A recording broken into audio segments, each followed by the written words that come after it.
Саламатсыздар ма балалар? Бүгін біз сіздермен математика 2 сынып 7 сабақты өтетін боламыз. Бүгінгі сабағымыздың тақырыбы жақшалы және жақшасыз өрнектер. Балалар, сабақты бастамастан бұрын алдымен каналға тіркеліп, видеоға лайк басып қойсаңыздар. Себебі каналдан 2 және 3-4 сыныптың математика қазақ тілі пәндерінің тапсырмаларын көріп орындасаңыздар болады. Енді бірінші есепке назар аударайық.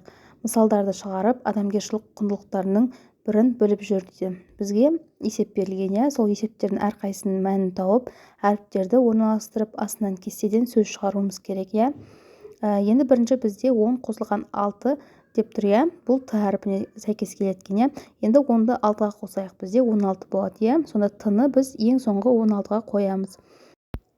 Келесі 7 санына 3-ті қосып, шыққан саннан 9-ды азайтуымыз керек. Ол қ әрпі.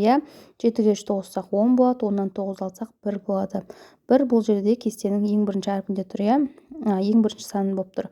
Сонда қ-ны 1-ге қоямыз. Одан кейін 10-ға 8-ді қосып, одан 4-ті аламыз. 10-ға 8 қоссақ 18, 18-ін 4-ті алсақ бізде 14 болады. Бұл е әрпіне сәйкес келеді. Енді 18-ден 2-ні аламыз, 16, 16-дан 6-ны алсақ бізде 10 шығады екен. 10 бұл р әрпіне сәйкес келеді. Енді ары қарай бізде 5-шісі 16-дан 6-ны алсақ 6 о әрпі. 17-ден 5-ті алсақ 12, ол м әрпі.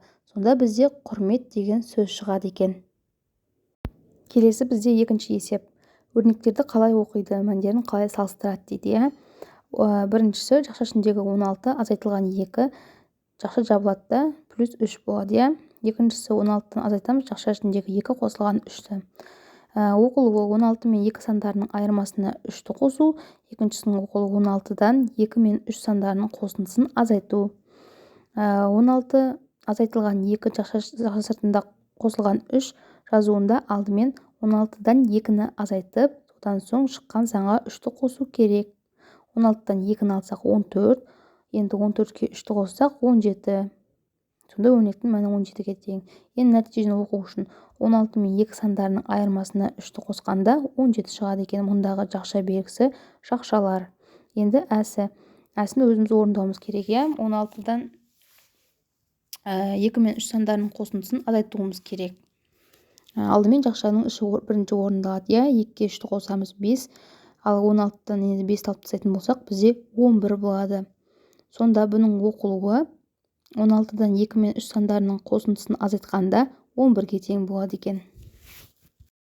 Келесі бізде үшінші есеп. Амалдардың орындалу ретін анықта. Өрнектерді оқы, мәндерін тап дейді. Бізге үлгі берілген. 10-нан азайтамыз, жақша ішіндегі 5 қосылған 1-ді. Бірінші жақшаның іші орындалады. Одан кейін шыққан мәнді 10-нан алып тастайды. Енді келесі амалдарды орындайық. Жақша ішінде 50 қосылған 20, одан азайтамыз 60-ты. Ең бірінші жақшаның ішін орындаймыз. 50-ге 20-ны қоссақ 70 болады. 70-тен 60-ты азайтатын болсақ 10 болады. Одан кейін екінші есепте жақшаның іші бірінші орындалады. 10-нан 3-ті алсақ бізде 7 болады. Енді 9-дан 7-ні алып тастасақ 2 қалады екен.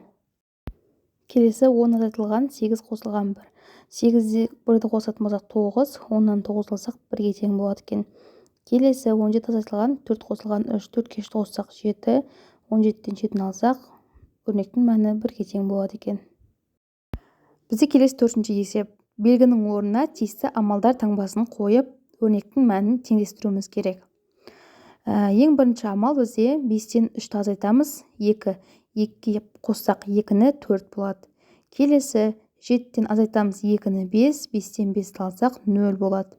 10-ға 1-ді қоссақ 11, 11-ден 1-ді алсақ 10 болады. 10-нан 7-ні алсақ 3 болады, 3-ке 6-ны қоссақ 9 болады екен. Яғни плюс-минус белгілерін қойып отырып, яғни қосу, азайту белгілерін қойып отырып, амалдарды осылай орындайды екенбіз. Келесі 5-ші есеп бізде мәтін есеп. Диқаншылардың құрметіне арналған концертке 15 қыз және 4-еуі кем ұл қатысты. Концертке неше ұл қатысты дейді. Бізге берілгені бойынша қыздардың саны нақтыланып тұр. 15. Ұлдар белгісіз, бірақ қыздарға қарағанда олардың саны 4 адамға кем екен. 4-ге. Сонда шешуін табу үшін шешу деп жазып, 15-тен 4-ті азайтамыз. Кем деп тұр ғой бізде. Сонда 15-тен 4-ті алсақ бізде 11 болады. Яғни жауабы концертке 11 ұл қатысты. 6-шы тапсырма өрнектердің мәнін тап. 8 санынан 9 пен 5 санының айырмасын азайтуымыз керек, иә. Ең бірінші ақшаның үш орынды алады. 9-дан 5-ті аламыз. 9-дан 5 алсақ 4 болады. Енді 8-ден 4 алсақ 4 болады. Келесі 15-ке қосамыз 2-ні 17 болады. 17-ден 4 алсақ бізде өрнектің мәні 3-ке тең болады. Келесі соңғысы 19-дан 5 азайтамыз 14 болады. 14-ке 2-ні қоссақ 16-ға тең болады екен. Жетінші есеп. Заңдылықты тауып, бос ұяшықтарды толтыр дейді, иә. Мысалы, үлгіге қарайық. Бізге 3 пен 5 саны берілген. Осы сандарды бір рет қайталап және орындарын ауыстырып, біз 4 ұяшыққа сан жазуымыз керек, иә. Мысалы, 35 керісінше жазсақ 53, енді 33 немесе 55 деп жазсақ болады.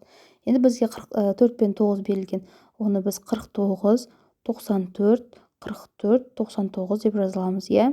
Ал үшінші ұяшықта бізде 75 саны берілген. Сонда бізге беріліп тұрған санды тапсақ болады, иә, ол 7 және 5 сандары.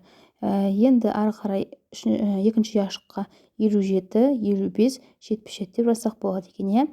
Астындағы ережеге назар аударайық. Жақшаларды алғаш рет өз жұмысында қолданған ғалым итальяндық математик Никола Тарталья еді дейді. Балалар, осымен бүгінгі біздің сабағымыз аяқталды. Келесі сабақтарды жоғалтып алмас үшін каналға тіркелуді ұмытпаңыздар. Сау болыңыздар.